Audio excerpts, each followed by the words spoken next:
Assalamualaikum warahmatullahi wabarakatuh, anak-anak. Selamat pagi.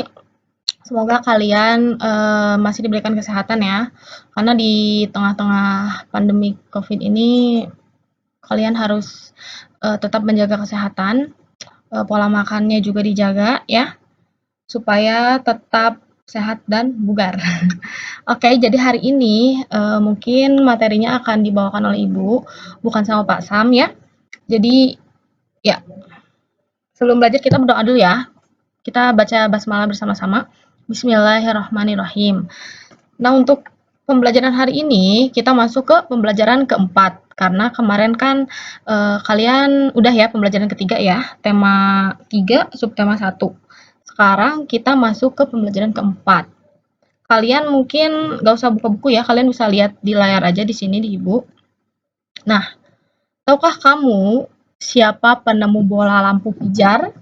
Bagaimana ia menemukannya? Sikap apa yang harus kita contoh darinya? Nah, coba lihat. Nah, di sini ada teks Thomas Alva Edison, sang penemu bola lampu. Sebelumnya kalian udah baca belum di rumah? Atau udah ada yang baca belum?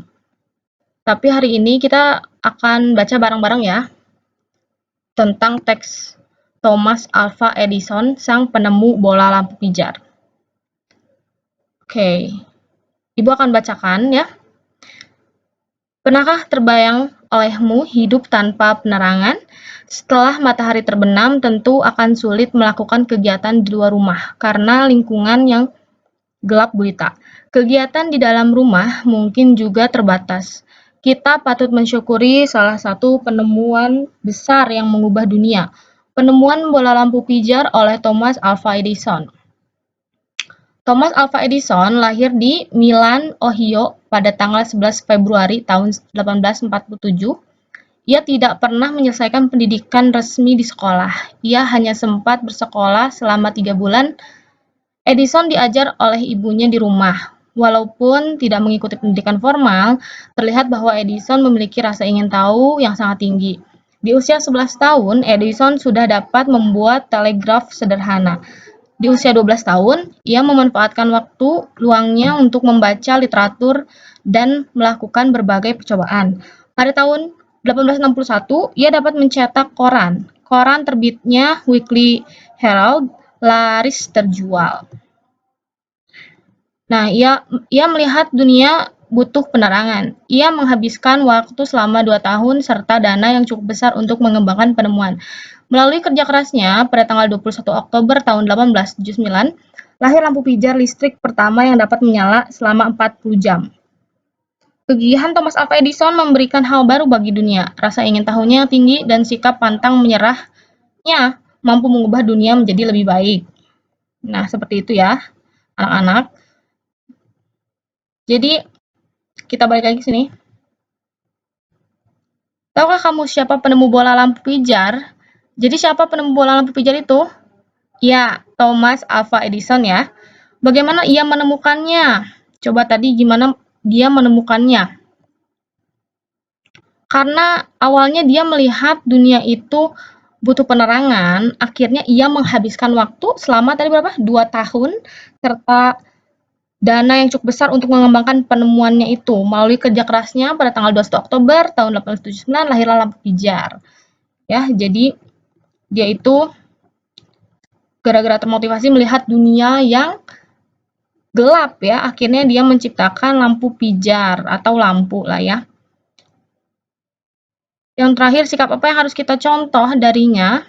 Belajarnya, ketekunannya ya, terus rasa ingin tahu yang tinggi ya. Nah, mungkin itu sikap yang harus kita contoh dari Thomas Alva Edison. Lanjut ke bawah ya, ke bawah lagi anak-anak. Nah, di sini ada latihan. Identifikasi informasi pada teks eksplanasi di atas. Tulis informasinya pada grafik berikut. Nah, kalian nanti di buku, buka ya halaman 33 dan tentunya kalian harus mengisi ini ya. Paragraf 1, topik masalah. Apa yang dibahas pada teks di atas? Nah, kalian nanti isi ya di buku kalian masing-masing. Sampai nomor 5 kalau nggak salah. Oh, enggak, sampai nomor 4 ya, isi ya.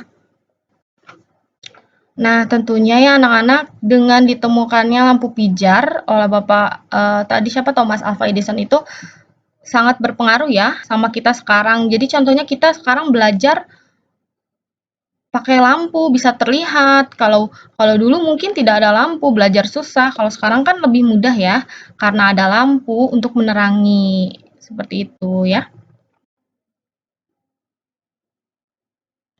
Oke, ini matematika, ini nanti.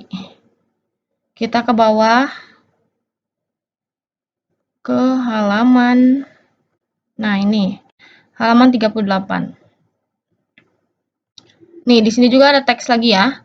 Lampu belajar hadiah dari ayah. Kita baca bareng-bareng ya. Ibu juga baca, kalian juga baca ya bareng ya. Lampu belajar hadiah dari ayah. Setiap malam hari pukul 19 sampai 20, pukul 7 sampai pukul 8, Siti dan adiknya selalu belajar. Mereka belajar dengan menggunakan lampu belajar. Lampu belajar itu adalah hadiah dari ayah 6 bulan yang lalu. Ayah memberikan lampu belajar kepada Siti dan adiknya supaya mereka giat belajar.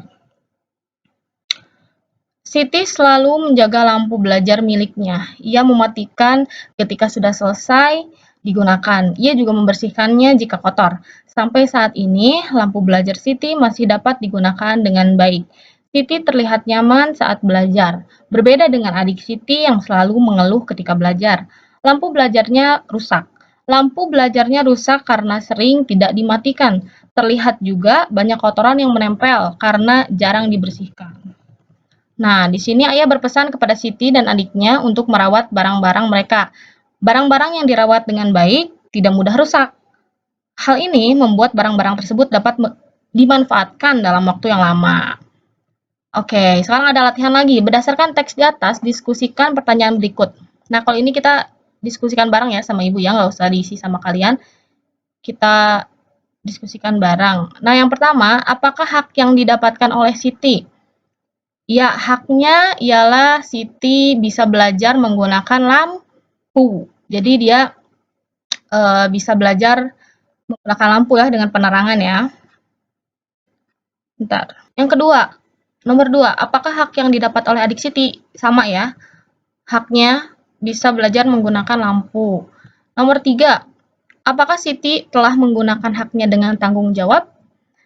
Sudah ya, karena Siti bisa merawat lampunya dengan baik. Mematikannya tadi ketika selesai, terus juga mengelap bila ada debu. Nah, terus nomor 4. Apakah adik Siti telah menggunakan haknya dengan tanggung jawab? Nah, belum ya, adiknya Siti belum bertanggung jawab karena dia tidak bisa merawat lampunya dengan baik sehingga lampunya menjadi apa tadi? Rusak ya. Nomor 5, apa manfaatnya ketika kita menggunakan hak kita dengan tanggung jawab? Ya, misalkan yang barang yang kita punya jadi lebih awet karena kita bertanggung jawab atas barang itu dan menjaganya dengan baik sehingga barang tersebut bisa awet atau bisa dipakai dalam jangka waktu yang lama. Seperti itu. Dilanjut. Amatilah benda-benda yang menjadi hakmu. Apakah kamu telah menggunakannya dengan tanggung jawab? Nah, ini baru kalian isi lagi ya. Misalkan ini ada sandal nih. Bagaimana kamu menggunakannya? Bisa ditulis di bawahnya di sini. Bagaimana kamu merawatnya? Apakah kamu sudah bertanggung jawab dalam menggunakannya? Iya atau tidak? Misalkan iya, tulis iya. Apa manfaat ketika kamu bertanggung jawab? Ditulis. Barangnya misalkan jadi awet ya, tadi ibu bilang. Seperti itu. Tulis ya ini ya. Jadi tugasnya ada 2 ya. Yang pertama tadi sama yang ini. Ini halaman 40 dan halaman Nah, ini halaman 40 dan halaman 33 bisa ditulis ya di buku kalian masing-masing. Nah, di sini ada contoh penggunaan hak yang bertanggung jawab di rumah ya. Yang pertama itu bermain. Kemudian kita harus merapikan kembali ya, jangan kita main, misalkan kita mengeluarkan mainan, ketika sudah selesai kita tidak membereskannya lagi. Itu contoh hak yang tidak bertanggung jawab ya. Nah, yang kedua, menonton televisi dengan jarak yang benar. Nah, kita kalau nonton itu harus jaraknya jangan deket-deket ya, karena merusak penglihatan mata ya. Terus yang ketiga, makan makanan bergizi, kemudian mencuci piringnya. Nah, ini juga termasuk penggunaan hak yang bertanggung jawab di rumah. Jadi kita makan, setelah itu kita harus mencuci piringnya. Jangan kita jangan kita setelah makan tuh piringnya kita simpan atau tidak kita cuci. Jadi harus kita cuci ya. Seperti itu. Lanjut. Nah, lanjut ada penggunaan hak yang bertanggung jawab di sekolah. Yang pertama, mendapat pengajaran dengan mendengarkan penjelasan guru dengan baik, terus membaca buku di perpustakaan dengan tenang, ya. Kalau di perpustakaan baca bukunya harus tenang, jangan ribut, karena perpustakaan itu tempat membaca ya, jadi tidak boleh ribut. Yang ketiga, bermain saat jam istirahat tanpa menimbulkan kegaduhan. Nih, bermain juga saat jam istirahat itu hak kita, tapi kita juga tidak boleh menimbulkan kegaduhan saat istirahat. Kayak gitu ya anak-anak. Nah, itu tadi ya, jadi anak-anak, mungkin demikian, yang bisa Ibu jelaskan. Jadi hari ini kita sudah belajar teks eksplanasi, yang pertama tadi ya, yang Thomas Alva Edison, terus yang kedua tadi kita belajar mengenai penggunaan hak yang bertanggung jawab, kayak gitu ya anak-anak. Mungkin, pembelajaran hari ini cukup segitu aja. Sampai bertemu lagi di pembelajaran berikutnya. Ibu pamit. Wassalamualaikum warahmatullahi wabarakatuh.